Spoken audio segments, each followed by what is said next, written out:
ওয়াইলুল লিল মুতাফফিফিন।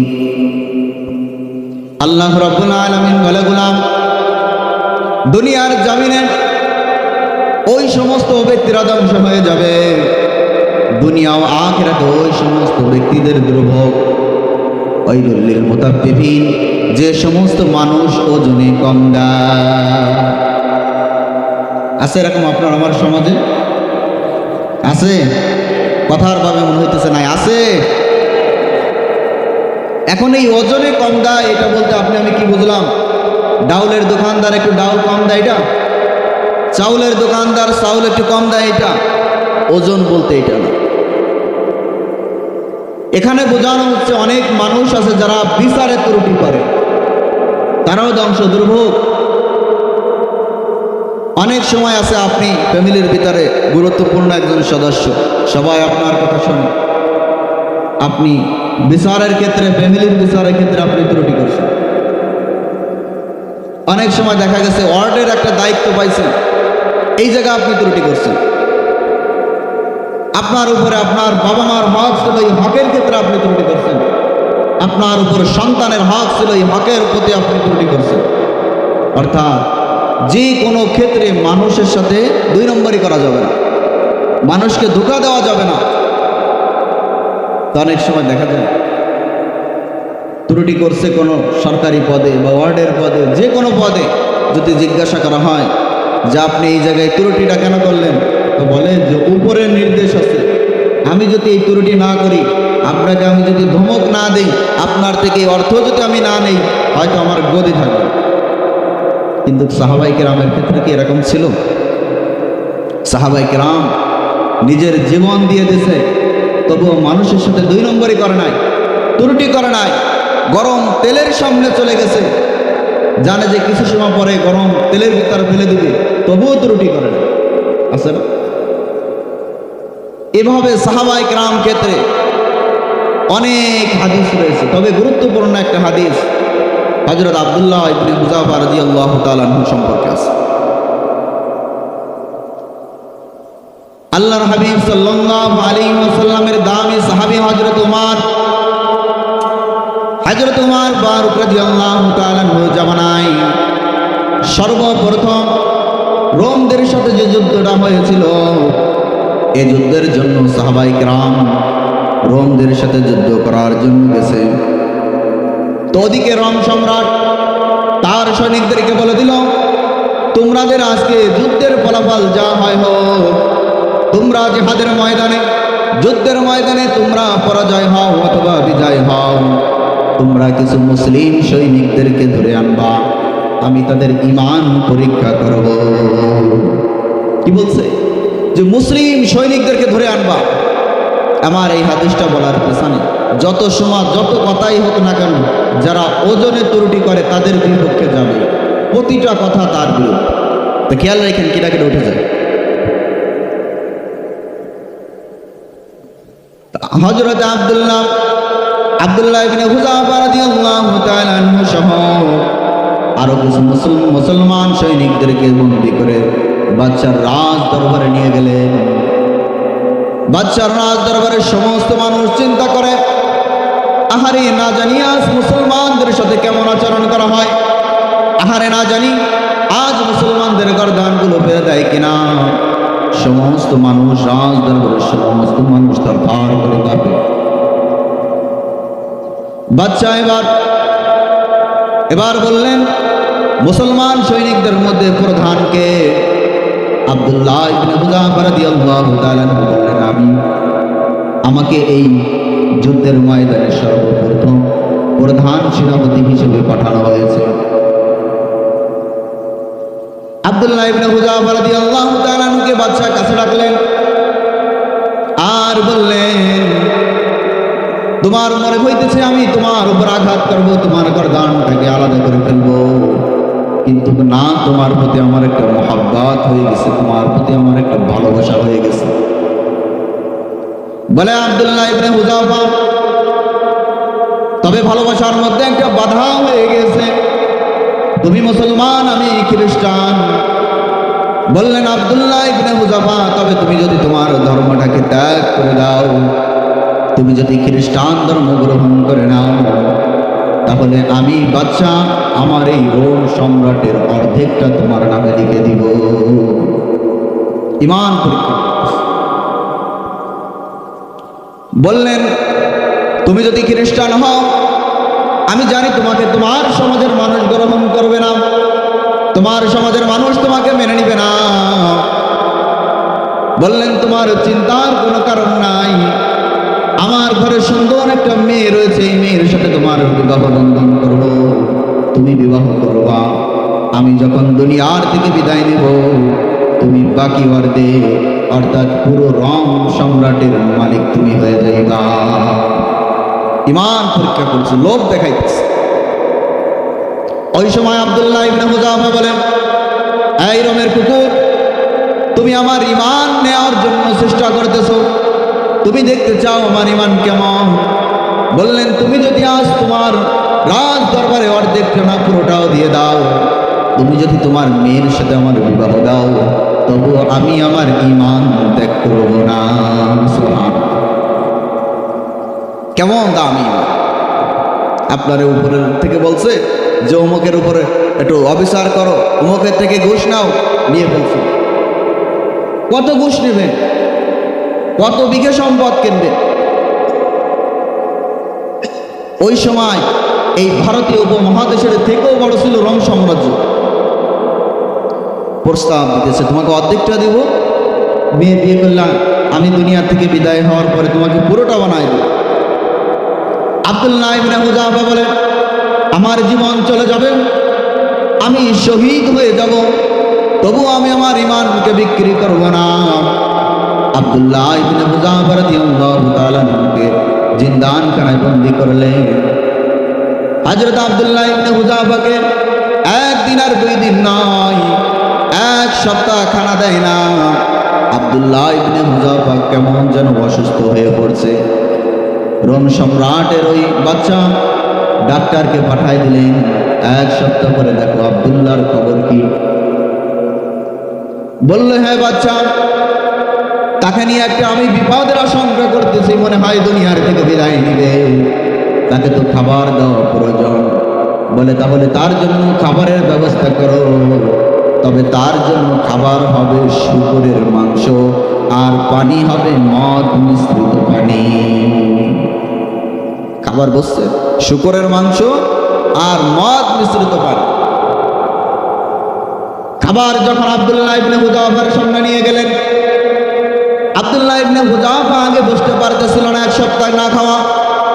যখনই বলা হলো আব্দুল্লাহ এই খাবারটা শুকরের মাংস আর পানি মদ মিশ্রিত পানি, আব্দুল্লাহ ইবনে হুযাফা জমিন থেকে দাঁড়ায় গেলেন, আমি জীবন দিব, শহীদ হব, তবু হারাম আমি গ্রহণ করব না।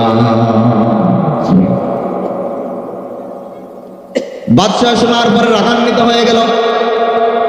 বাদশাহ এবার বললেন, বড় পাতিলের ব্যবস্থা করো, পাতিলের মধ্যে তেল গরম করো, আর ওই জিন্দানখানা থেকে, জেলখানা থেকে একজন মুসলিম কয়েদিকে এই পাতিলের মধ্যে ফেলে দাও। আব্দুল্লাহ ইবনে হুযাফার সামনে যখন একজন মুসলিম কয়েদিকে এই গরম তেলের মধ্যে ছেড়ে দিল, কিছু সময়ের মধ্যে শরীর থেকে গোশ এবং হাড্ডি আলাদা হয়ে গেল। এবার বললেন, হে আব্দুল্লাহ ইবনে হুযাফা, তুমি যদি খ্রিস্টান ধর্ম গ্রহণ না করো, তাহলে এই তেলের মধ্যে এবার আমি তোমাকে ছেড়ে দিব।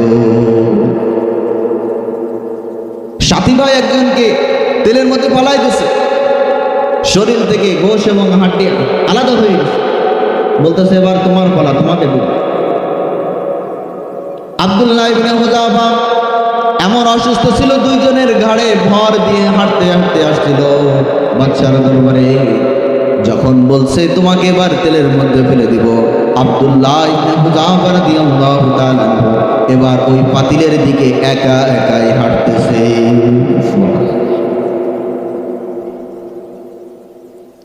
আব্দুল্লাহ ইবনে হুযাফার ঈমান দেখেন বাদশা এবার বললেন, এ আব্দুল্লাহ ইবনে হুযাফা, তুমি পাতিলের দিকে যেও না, তুমি আমার দিকে আসো, আমি তোমার ঈমান দেখেছি। সুবহানাল্লাহ। এবার বললেন, তবে আমার একটা ইচ্ছা, আমি তোমার কমলের মধ্যে একটা চুমু খাবো। আব্দুল্লাহ ইবনে হুযাফা রাদিয়াল্লাহু তাআলা আনহু বলেন, আমার কবলের ভিতর আপনি একটা চুমু খাবেন, তবে শর্ত আছে, আমার কবলে আপনাকে আমি একটা চুমু খাইতে দিব, এর বিনিময়ে সমস্ত মুসলিম কয়েদিদেরকে ছেড়ে দিতে হবে। সুবহানাল্লাহ। আমার বোঝানোর উদ্দেশ্য, কত বড় রাজ্যের প্রস্তাব দিতেছে, তুমি ঈমান ছেড়ে যাও, তোমাকে এটা দেব। এখন আপনাদের অনেকের প্রশ্ন হতে পারে, হুজুর বেচা কিনার সাথে আবার ঈমানের কি প্রশ্ন? এখানে আল্লাহ রাব্বুল আলামিনের এই কালামুল্লাহ শরীফ থেকে কথা বলছিলাম। আল্লাহ নিজেই বলতেছেন, দুর্ভোগ তাদের জন্য যারা ওজনে কম দেয়, মানুষদেরকে ঠগায়, বিচারে ত্রুটি করে। তাহলে এটা আল্লাহর বিধান না? যখনই এই বিধান আপনি গ্রহণ করবেন না, তখন কি আপনার জন্য দুর্ভোগ। তো দেখেন, আপনি আমি সামান্য ছোট একটা দায়িত্ব পেয়ে আমরা আল্লাহর বিধানকে ভুলে যাই। এগুলো করা যাবে? আজ থেকে, আগে যা করছি, আজ থেকে আমরা ওয়াদাবদ্ধ হব, জীবনে যত দিন বেঁচে থাকবো আমরা কেউ আর মানুষকে ঠকাবো না। কে কে রাজি আছেন? এটা হাত আছে। এখানে 70 বছর কার কার হয়েছে একটু হাত আছে করেন তো। 70 বছর বয়স, একটু 70 উপরে যায় যাক, হাত আছে করেন তো। আচ্ছা, হাত নামান। আপনাদের ভিতরে আমি আপনাকে প্রশ্ন করি, আপনার যে 70 বছর বয়স, আপনি আপনার পিছনের দিকে তাকান, আপনার কাছে এরকম মনে হয় না যে এই বন্ধু বান্ধবের সাথে তো কিছুদিন আগে খেলাধুলা করতাম? এরকম মনে হয়? মনে হয় যে কিছুদিন আগে বিয়ে করছিলাম? মনে হয় যে কিছুদিন আগে আমার মেয়ে বিয়ে দিয়েছিলাম, ছেলে বিয়ে দিয়েছিলাম? তার মানে যা প্রশ্ন করবো আপনার কাছে মনে হয় কিছুদিন আগে, কয়েকদিন আগে। এবার যদি আপনাকে বলি যে আমাদের হায়াতের ঘর 60, 65, 70 বছরের, তবে আপনার বয়সে মানুষ এই বয়সে এসে মসজিদে ঠিকমতো আসে না। কিভাবে সম্পদ নষ্ট করা যায়, কিভাবে বন্ধে ঠকানো যায়, কিভাবে বাইরে ঠকানো যায়, কিভাবে দোকানদার হলে কাস্টমারে ঠকানো যায়, এই চিন্তা আছে। আপনার না থাকতে পারে, আপনার বয়সে মানুষের এই বয়সে এসে চিন্তাকে জানে, ছেলের অনেক বড় ডাক্তার বানাবো, ইঞ্জিনিয়ার বানাবো, এই ধরনের চিন্তা ভাবনা থাকে। কিন্তু একটা বার চিন্তা করি না, যে কোনো মুহূর্তে আমাদের মৃত্যু হয়ে যেতে পারে। আল্লাহ রাব্বুল আলামিন বলেন, আল্লাযীনা ইযা কানু আলান নাসি ইস্তাওফুন। আল্লাহ রাব্বুল আলামিন দুনিয়ার মানুষদের উদ্দেশ্য করে বলে, এই সমস্ত মানুষ হলো তারা যারা সম্পদ ক্রয় করে তখন পরিপূর্ণভাবে নেয়, আর যখন মানুষদেরকে দেয় তখন কম দেয়। এরপরে আল্লাহ রাব্বুল আলামিন বলতেছেন, وَإِذَا كَالُوهُمْ أَوْ وَزَنُوهُمْ يُخْسِرُونَ। আল্লাহ রাব্বুল আলামিন আয়াতের মধ্যে বলেন, যখন মানুষদেরকে সম্পদ দিতেছে তখন ওজনে একটু কম দেয়। তাহলে আমি ওজন বলতে বুঝাইছিলাম কি? বুঝাইছিলাম এই ওজন বলতে বিচার, ওজন বলতে আপনি আপনার ফ্যামিলি ভিতর প্রধান আর সবার প্রতি আপনি জুলুম করতেছেন কিনা, এটা। এই ওজন বলতে শুধু ডাউলের দোকানদারের ডাউল মাপানো, চাউলের দোকানদারের চাউল মাপানো। যখন হুজুর ওজনের কথা বলে তখন দোকানদারের দিকে তাকাবেন। এরকম হয় কিন্তু বিভিন্ন জায়গায় ইসরা থেকে যখন কথা হয় তখন একজন আরেকজনের দিক তাকায়, খালি দেখে দোকানদার কোথায়, ওজনে কম না দিলে ওর দিক তাকায়, কিন্তু কে দিছে এদিকে কি করছে, বোনরে ঠকায় ফেলছে, ভাইরে ঠকায় ফেলছে। সম্মানিত হাজিরিন, এই কাজগুলো আমরা যেন না করি। যখনই এই কাজগুলো করব তখন আমরা ধ্বংস হয়ে যাব। তবে মনে করতেছি, আমরা মনে করতেছি যে যা হয় মাটির নিচে হবে, কবরে হবে, দুনিয়াতে তো আর কিছু হইতেছে না, এরকম চিন্তা ভাবনা আসেনি? যারা ওজনে কম দেয় তাদেরকে আল্লাহ রাব্বুল আলামিন দুনিয়াতেও ধ্বংস করে। আল্লাহ রাব্বুল আলামিন যুগে যুগে অনেক পয়গম্বরকে দুনিয়ার জমিনে পাঠিয়েছেন। একজন পয়গম্বরকে পাঠিয়েছিলেন যার নাম হলো হযরত শুআয়ব আলাইহিস সালাতু ওয়াস সালাম। নাম শুনছেন? হযরত শুআয়ব আলাইহিস সালাতু ওয়াস সালাম যে শহরে বসবাস করতেন, ওই শহরের মানুষেরা ওজনের ভিতরে কম দিত। আল্লাহ রাব্বুল আলামিন হযরত শুআয়ব আলাইহিস সালামকে বললেন, শুআয়ব তুমি যাও মাদিয়ান শহরে যাও, মাদিয়ান শহরের মানুষদেরকে তুমি সতর্ক করো, মাদিয়ান শহরের ব্যবসায়ীদেরকে তুমি সতর্ক করো, তারা যেন ওজনের মধ্যে কম না দেয়। হযরত শুআয়ব আলাইহিস সালাম মাদিয়ান শহরের ব্যবসায়ীদের কাছে গেলেন আর বললেন, ও ভাই, আপনারা যে ওজনে মানুষদেরকে কম দেন এটা বন্ধ করেন, মানুষদেরকে পরিপূর্ণভাবে সম্পদ দেন। কে বলতেছে? হযরত শুআয়ব পয়গম্বর। ওই জামানার ব্যবসায়ীরা বলে, শুআয়ব তুমি আমাদের গোত্রের মানুষ, তুমি আমাদের বংশের মানুষ, তুমি আমাদের খুব কাছের মানুষ, শুআয়ব তুমি আমাদেরকে বাধা দিতে এসো না। আমরা যেভাবে ব্যবসা করতেছি এই ব্যবসাটা আমাদের বাবারা করে গেছে, আমাদের দাদারা করে গেছে, তারা মানুষদেরকে এভাবে সম্পদ দিত, তারা দুনিয়ার জমিনে তারা অনেক সম্পদ উপার্জন করেছে। হযরত শুআয়ব বলেন, তারা তো হারাম পথে হারাম ভাবে তারা সম্পদ উপার্জন করেছে। শুআয়ব আলাইহিস সালাম বলেন, ও ব্যবসায়ীরা, তোমরা যদি ওজনের ভিতর মানুষদেরকে কম দাও, আল্লাহ রাব্বুল আলামিন তোমাদের উপর গজব নাজিল করবে। ওই জামানার ব্যবসায়ীরা বলেন, আমাদের রবকে তো আমরা দেখতে পারি, আমাদের রবের সামনে যেহেতু আমরা ইবাদত বন্দেগী করি, আমরা তো আমাদের রবের সামনে বসে বসে দেখে দেখে ইবাদত করি। বললেন, শুআয়ব তোমার রবকে দেখা তো দেখা যায় না। শুআয়ব আলাইহিস সালামকে বলেন, তোমার রবকে তো দেখা যায় না, তোমার রব আমাদের উপরে কেমন ভাবে গজব নাজিল করবেন। শুআয়ব আলাইহিস সালাম বলেন, আপনারা আমার রবকে স্বীকার করেন, আমার রবের বিধানকে স্বীকার করেন। ওই জামানার ব্যবসায়ীরা বলেন, ও শুআয়ব তোমার রব যদি সত্য হয় তাহলে বলো আমাদের উপর যেন গজব নাজিল করে দেয়। কেমন যেন চ্যালেঞ্জ করে দিতেছে, তোমাদের রব যদি সত্য হয় আমাদের উপর যেন গজব নাজিল করে। কারণ ওরা তো জানে নাই রব যা আছে তা আমরা সামনে বসে ইবাদত করি, মূর্তি বানাইছি, মূর্তিগুলোর ইবাদত করে।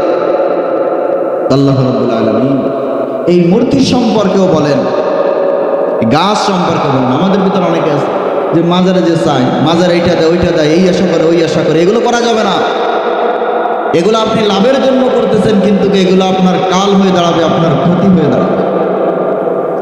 আল্লাহ রাব্বুল আলামিন বলেন, ওয়া ইযা হুশিরান নাসু কানু লাহুম আ'দাআন ওয়া কানু বিইবাদাতিহিম কাফিরিন।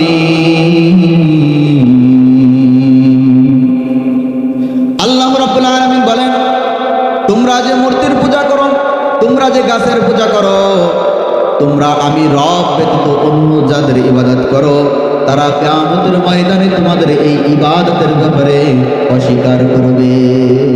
বোঝানোর উদ্দেশ্য, আজ থেকে একটু চিন্তা করেন, কোনো মাজারে আমরা নাই, মাজার কিছু দিতে পারে, যিনি ঘুমায় আছেন তিনি ভালো, কিন্তু ওই জায়গাতে চায়। যে কথা বলতেছিলাম, হযরত শুআয়ব আলাইহিস সালামকে বললেন, তোমার আল্লাহ যদি সত্য হয়, তোমার রব যদি সত্য হয়, তাহলে আমাদের উপরে গজব নাজিল করতে বলো। হযরত শুআয়ব আলাইহিস সালাম মাদিয়ান শহর যখন ত্যাগ করলেন, মাদিয়ান শহর থেকে যখন বের হয়ে গেলেন, আল্লাহ রাব্বুল আলামিন সঙ্গে সঙ্গে গজব নাজিল করলেন। আবাজান, আমার মূল কথা কি? মানুষকে ঠকানো যাবে না, মানুষকে ঠকানো যাবে না। তবে সমাজের মধ্যে সব থেকে বড় রোগ হলো একটা, বিশেষ করে ফ্যামিলির ভিতর বড় ছেলে বোনদেরকে ঠকায় ফেলছে। এদিকে কি ডাকি করছেন আমি জানি না, আমার জীবনে আজকে সর্বপ্রথম এই রাস্তায় আসছে।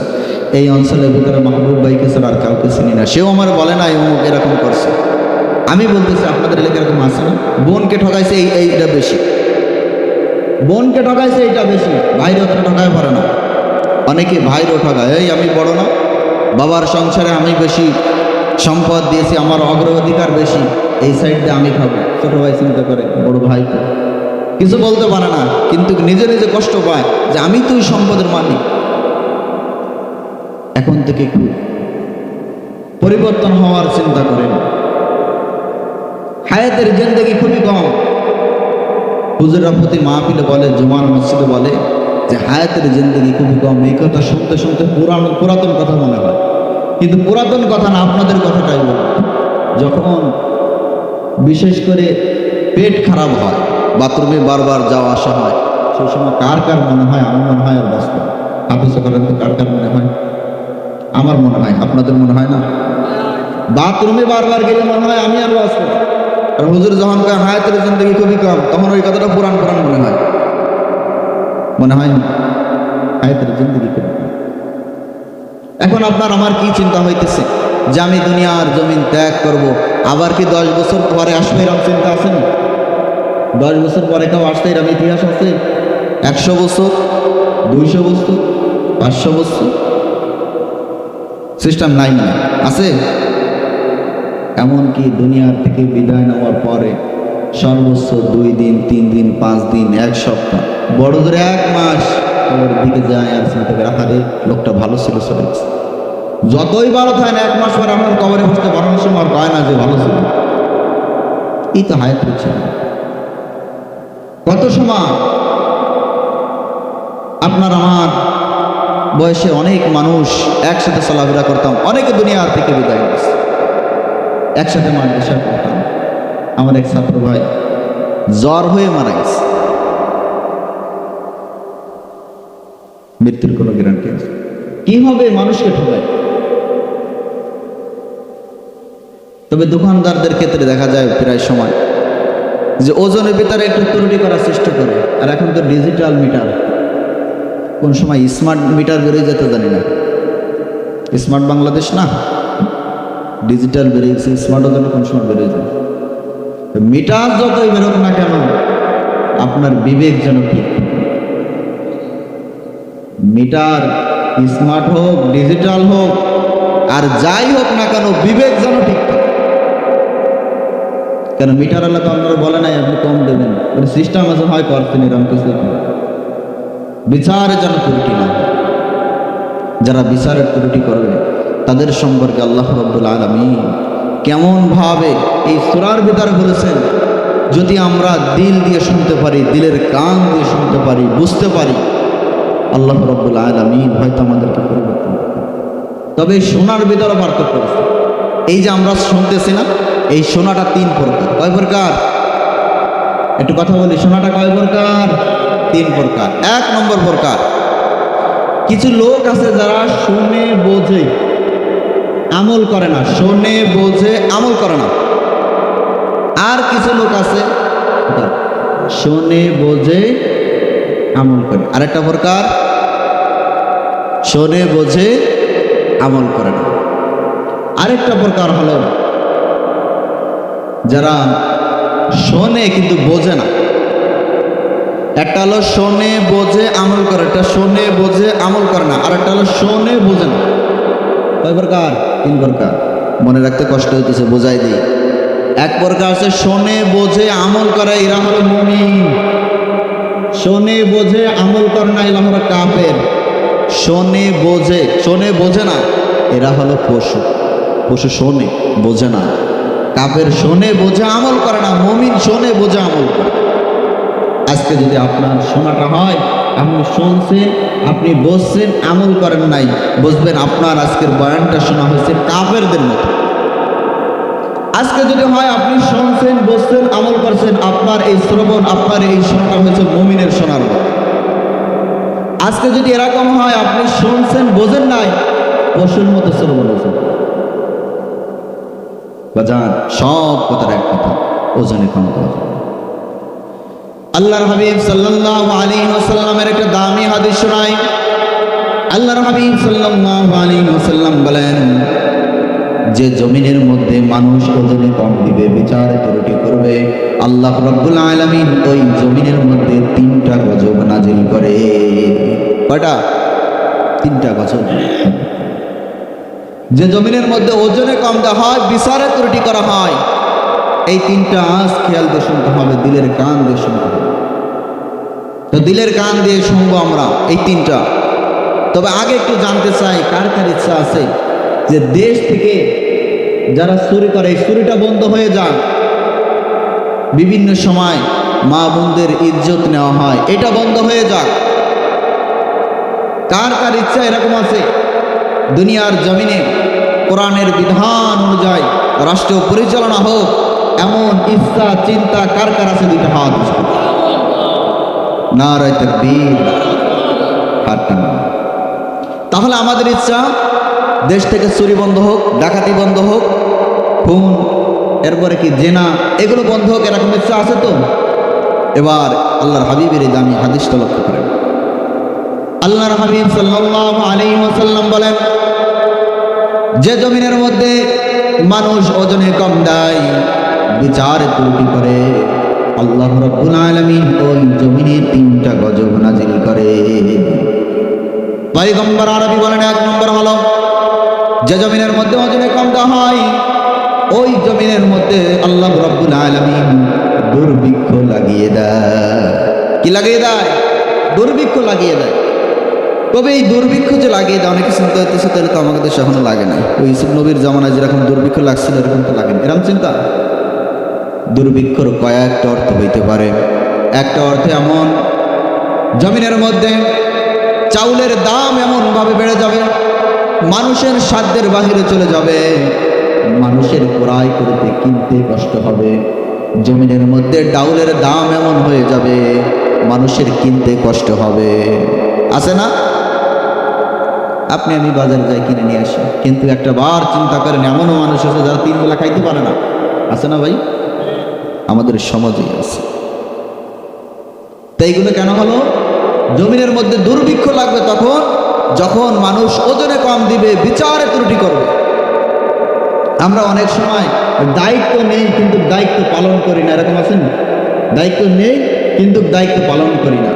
আল্লাহর হাবিব সাল্লাল্লাহু আলাইহি ওয়াসাল্লাম যখন মিরাজে গেছেন, বাজান লক্ষ্য করি, আল্লাহর হাবিব যখন মিরাজে গেছেন, যাওয়ার পরে দেখে যে এক শ্রেণীর মানুষ অনেকগুলো লাকড়ি এক জায়গায় করতেছে, বোঝা মানতেছে, বোঝা এক জায়গায় করতেছে, বোঝা মানতেছে, কিন্তু নেওয়ার সময় নিতে পারতেছে না, অনেক ভারী হয়ে গেছে। তো ওই লোকটা করতেছে ওই বোঝাটা ওই জায়গায় রাখা আবার লাকড়ি গুছাইতেছে, বোঝা একটা বোঝা বানাইতেছে। কিছু সময় আবার ওইটাও নিতে পারে না, মানে ভারী হয়ে যাচ্ছে, আরো আবার গুছাইতেছে, ভার হয়ে যেতেছে। আল্লাহর হাবিব জিব্রাইলকে জিজ্ঞেস করলেন, ভাই জিব্রাইল, এই লোকগুলো কারা? বলে এই লোকগুলো হলো তারা দুনিয়ার জমিনে তারা দায়িত্ব সঠিকভাবে পালন করতো না, কিন্তু আরেকটা নেওয়ার জন্য পাগল হয়ে যেত। কথা বুঝাইতে পারি না? এই লোকগুলো তারা যারা দুনিয়ার জমিনে তাদের দায়িত্ব পালন করতে পারে না, আরেকটা দায়িত্ব নেওয়ার জন্য পাগল হয়ে গেছে। আছে না? মেম্বার ঠিক মতো করতে পারে না, চেয়ারম্যান হওয়ার জন্য পাগল। চেয়ারম্যান পারে না, কিভাবে এমপি হওয়া যায়। আর মেম্বারের দিকে থাকতে পারে আমি কিন্তু জানি না, এরকম হইতেছে সমাজে। আছে নাকি ওই জায়গা মেম্বার? কিনা? আচ্ছা, তো যে কথা বলতেছিলাম, আল্লাহ রাসূল সাল্লাল্লাহু আলাইহি ওয়াসাল্লাম 2 নম্বর বলতেছেন, ওই জমিনের মধ্যে অর্থনৈতিক সংকট দেখা দেয়। ওই জমিনের মধ্যে অর্থনৈতিক সংকট দেখা দেয়। তাহলে বাজান কয়টা বললাম? খেয়াল করে না, কয়টা বললাম? 2টা বলছি। একটা হলো যে জমিনের ভিতরে ওজনে কম দেওয়া হয়, 1 নম্বর হলো দেশে দুর্ভিক্ষ দেখা দেয়, 2 নম্বর অর্থনৈতিক সংকট দেখা দেয়। আমাদের দেশে কি অর্থনৈতিক সংকট দেখা দেয় নাই? যারা সচেতন তারা জানে। 3 নম্বরে আবার লক্ষ্য করেন, পয়গম্বর আরবি বলেন, যে জমিনের মধ্যে মানুষ ওজনে কম দেয়, বিচারে ত্রুটি করে, আল্লাহ রাব্বুল আলামিন ওই জমিনের মধ্যে অত্যাচারী স্বৈরাচার একজন জালেম বাদশা নিযুক্ত করে দেয়। আবার কি বলছে? অত্যাচারী স্বৈরাচার একজন জালেম বাদশা নিযুক্ত করে আল্লাহ। কিসের জন্য? ওজনে যারা কম দেয়। এই কিছুদিন আগে আমি বলতাম না যে হাসিনা আমাদের উপরে এই অত্যাচার করে, ওই অত্যাচার করে। আমি বলি ওইটা আপনার আমার জন্য হয়েছে, ওইটা আপনি আমি নিজে হাতে গড়িয়া বানাইছি, ওইটা হাসিনা করে নাই, হাসিনার দোষ না, ওইটা আপনার আমার। এই অভিযোগ আমারও ছিল, কিন্তু যখন আমি এই হাদিসটা পড়লাম আমার ওই অভিযোগটা আর নেই। ইবনে মাজাহ কিতাবের নাম শুনছেন? 4019 নম্বর এই হাদিসটা। যখন এই হাদিসটা আমি পড়লাম তখন থেকে এই অভিযোগ আমার ভিতরে নেই যে হাসিনা হোক, যে বাচ্চা হোক, আমাদের উপর যে জুলুম করেছে এটা আমাদের কর্মের কারণে। আপনি আমি ওজনে কম দিছি, মানুষদেরকে ঠকাইছি, বন্ডে ঠকাইছি, বাইরে ঠকাইছি, এটা আপনি আমি হাতে করে বানাইছি, এটা হাসিনার দোষ। খালি তো ইসলামী রাষ্ট্র কায়েম হয় না কেন? আপনি যতই আন্দোলন করেন, শহীদ হন, যা করেন, যাই কিছু করেন না কেন, জীবন দেন না কেন, যত সময় পর্যন্ত আপনি নিজে সংশোধন হবেন না, অত সময় আপনাকে এই চিন্তা করাটাও ভুল হবে।